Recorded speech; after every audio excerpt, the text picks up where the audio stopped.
A ver, cuando pensamos en un ordenador, muchos se imaginan una simple caja llena de piezas, ¿no? Pero la realidad es mucho más fascinante. No es un montón de componentes, es un ecosistema, un delicado equilibrio donde cada pieza tiene un papel fundamental. Y lo que de verdad importa es cómo trabajan juntas, no lo potente que sea cada una por separado. Y todo, absolutamente todo, empieza aquí, en la placa madre o motherboard. Pensemos en ella como el sistema nervioso central del cuerpo. Es una obra de ingeniería increíble, una placa con múltiples capas de pistas de cobre, como si fuera una ciudad con autopistas a distintos niveles, que conectan el cerebro con los músculos, la memoria, todo. Sin esta red, solo tendríamos un puñado de piezas inútiles. Y claro, como en casi todo, el tamaño importa.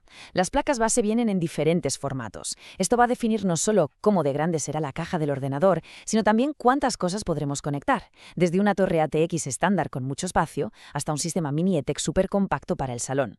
La elección del formato es, de hecho, una de las primeras grandes decisiones. Bien, si la placa base es el sistema nervioso, la CPU, la unidad central de procesamiento, es sin ninguna duda el cerebro. Y como todo cerebro, necesita un espacio para pensar, para trabajar. Esa es la memoria RAM, su mesa de trabajo, su memoria a corto plazo para todo lo que está haciendo en este preciso instante.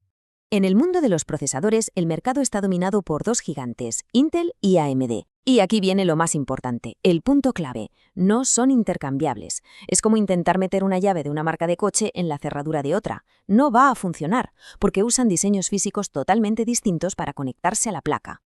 ¿Y por qué no son intercambiables? Por esto. El zócalo de la CPU. Es literalmente el conector físico donde se sienta el procesador. Cada familia de procesadores tiene su propio diseño de pines, su propia forma. Así que el primer paso, el más fundamental de todos para que un sistema funcione, es asegurarse de que el zócalo de la placa y el procesador son pareja. Pero como decíamos, un cerebro, por muy potente que sea, no puede pensar en el vacío. Necesita su espacio de trabajo. Y ahí es donde entra en juego su compañera inseparable, la memoria de acceso aleatorio, la RAM. Y la RAM, bueno, no ha parado de evolucionar. Cada nueva generación, DDR2, DDR3 y así hasta la DDR5 actual, ha sido un salto enorme en velocidad y en eficiencia, consumiendo cada vez menos energía.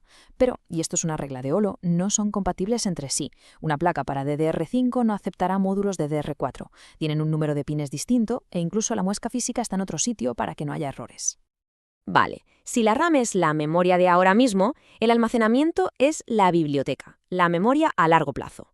Es el lugar donde se guardan el sistema operativo, los programas y todos nuestros archivos de forma permanente. Es lo que permanece ahí cuando apagamos el ordenador. Aquí también tenemos dos grandes familias. Por un lado, los discos duros tradicionales, los HDD, que funcionan con platos magnéticos girando a toda velocidad. Son geniales para guardar muchísima información a bajo coste. Por otro, las unidades de estado sólido, los SSD, que no tienen partes móviles, todo es electrónico. Y la diferencia es brutal. Son increíblemente más rápidos y resistentes. Pero ojo, que dentro del mundo SSD no todos son iguales. La clave está en el tipo de memoria que usan, desde la SLC, que es la más rápida y duradera, pero también la más cara, hasta la QLC, que es más económica a costa de algo de velocidad y longevidad. Es el clásico equilibrio entre rendimiento, durabilidad y, por supuesto, el precio. ¿Y cómo es posible que los SSD modernos sean tan rápidos? Pues la palabra mágica es NVMe. Es un protocolo que, para que nos entendamos, le da al SSD una autopista directa y sin peajes para hablar con la CPU, usando los carrilos más rápidos de la placa base, los PCI. Se saltan todos los intermediarios y la velocidad se dispara. Y ahora vamos a hablar de ese componente que casi nadie mira, el héroe anónimo de cualquier sistema. La fuente de alimentación, la PSU. Es el corazón, coge la electricidad de la pared y la convierte en la sangre, en la energía que da vida a todo lo demás. Sin una buena fuente estable y fiable, no hay nada que hacer.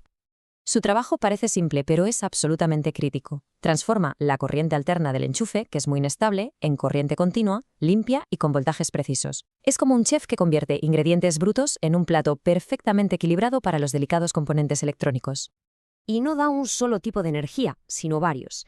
El raíz más importante es el de más 12 voltios. Este es el que alimenta a los componentes que más comen, los más exigentes, como la CPU y la tarjeta gráfica. Luego tenemos una línea de más 5 voltios, que se usa para cosas como los discos duros, los SSD y la alimentación de los puertos USB. Y finalmente, la línea de más 3,3 voltios. Esta es para la electrónica más sensible de la placa base. Cada componente recibe exactamente el voltaje que necesita, ni más ni menos. Y toda esta energía se reparte a través de una serie de conectores muy específicos. El más grande, de 24 pines, es para la placa base. Luego están los conectores PCI para dar ese chute extra de energía a las gráficas potentes y los conectores SATA para el almacenamiento. Es un sistema de distribución de energía perfectamente organizado. Y con todo esto llegamos a la gran idea final. De nada sirve tener la CPU más rápida del mercado o el SSD más veloz si no pueden hablar entre ellos correctamente. La potencia individual no sirve de nada sin compatibilidad y sinergia. Es como tener a los mejores músicos del mundo, pero cada uno tocando una partitura diferente. Así que, al final, todo se reduce a una lista de comprobación. Primero, ¿el zócalo de la CPU es el correcto? Segundo, ¿la placa cabe en la caja? Tercero, ¿el tipo de RAM es el que pide la placa? Cuarto, ¿la fuente tiene todos los cables que necesitamos? Y quinto, las versiones de PCI coinciden para no crear cuellos de botella. Estos son los pilares de un sistema estable y bien construido. Porque si no lo hacemos, pasa esto. Es un ejemplo perfecto de cuello de botella. Si conectamos un disco SSD súper rápido, de cuarta generación, en una ranura más antigua, de tercera, funcionará así, pero es como ponerle a un coche de Fórmula 1 las ruedas de un utilitario. Andará, pero ni de lejos a la velocidad para la que fue diseñado. Estaremos desperdiciando todo su potencial. Al final, la conclusión es esta, y creo que lo resume todo. Montar un ordenador potente no va de comprarlo más caro. Va de saber elegir las piezas correctas para que trabajen como un equipo, como una orquesta bien afinada, donde cada instrumento suena en el momento justo, para crear una sinfonía perfecta. Y esto nos deja con una pregunta de cara al futuro que es apasionante. La CPU, la RAM, el almacenamiento, todo es cada vez más rápido, a un ritmo increíble. Entonces, ¿cuál será el próximo gran obstáculo? ¿El próximo cuello de botella a resolver? ¿Será la velocidad a la que se comunican las piezas? ¿La gestión del calor que generan? ¿O quizás algo que todavía ni se nos ha ocurrido? El ecosistema nunca deja de evolucionar.